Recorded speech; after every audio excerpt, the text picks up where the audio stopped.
afternoon. Yes, welcome. Ronnie the Nomad here as usual. Mm, Welcome back to my YouTube channel. So I'm making this video to complain. Let me close the window. Outside. So it's slightly better now. So I decided to travel to Uganda to try and see if I can do some work there, some videos, walk around town and see for myself and have experience of being outside the country. But I was so disappointed when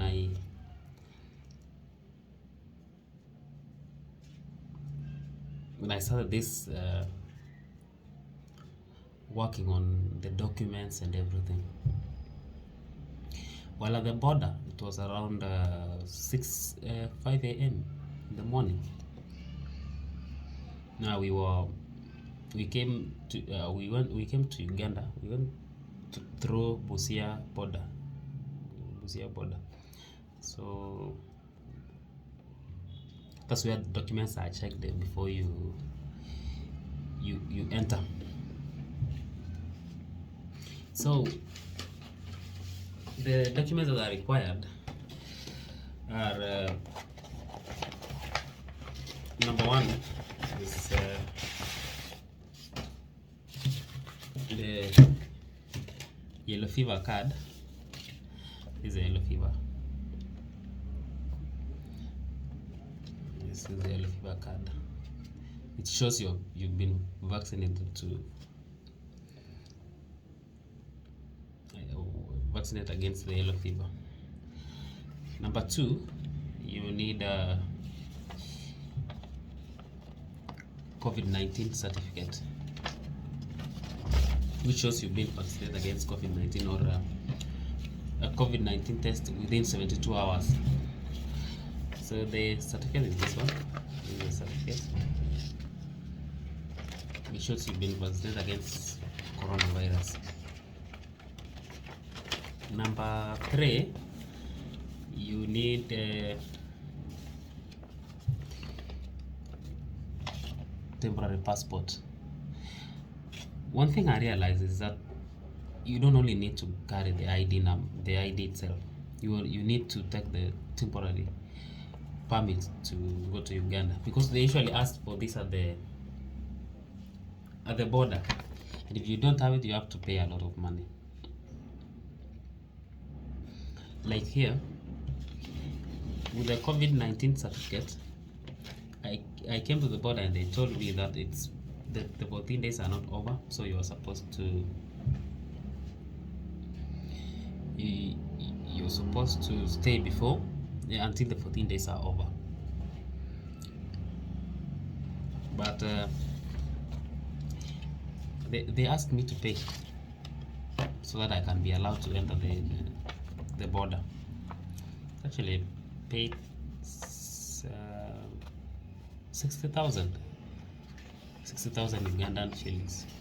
You can divide by 30 and then you know how much in Kenyan shillings. That was the first scam. So once you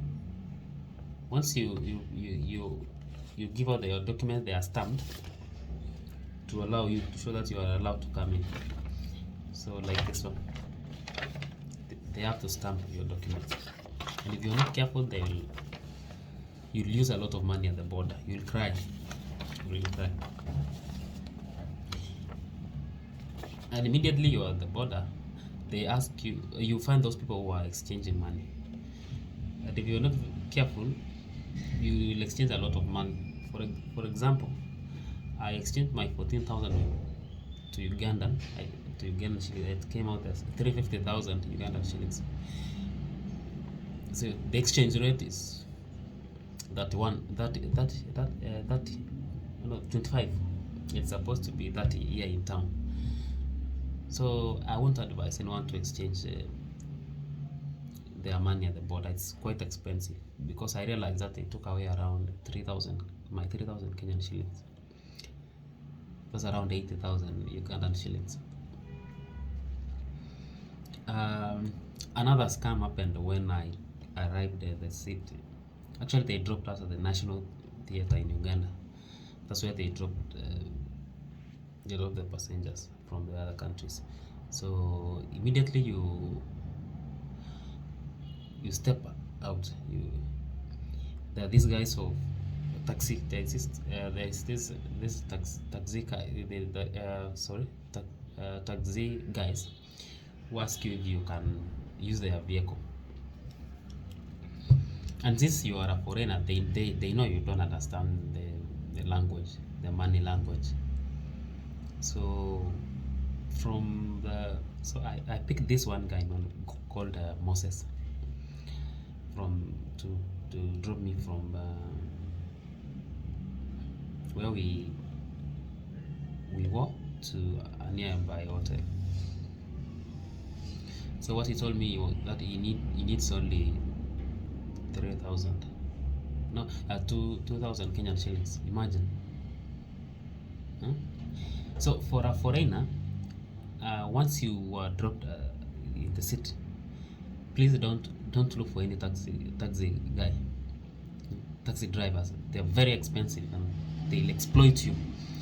So what you do, you walk for some distance. It's not far, and then you look for a border. They'll charge you way less as compared to the taxi people, because a taxi driver charged me 3,000 Kenyan shillings. That's around 90 Ugandan shillings. And I was told that's a lot of money. That's the first. So that's the second scam. The third scam is the third border guy. The distance I was supposed to use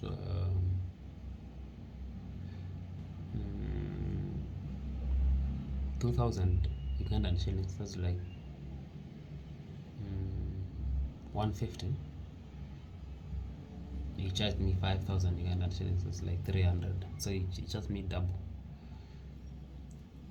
So it's actually good to learn these things.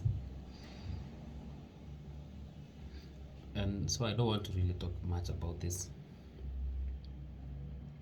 What you need to do before you travel within East Africa, make sure you have the yellow fever card, the temporary permit, your national ID, and COVID-19 vaccine. Make sure you have those documents well arranged, and don't exchange your money at the border. Just arrive at the city and you exchange them with a better rate. Yeah, better rate. It will be very good for you.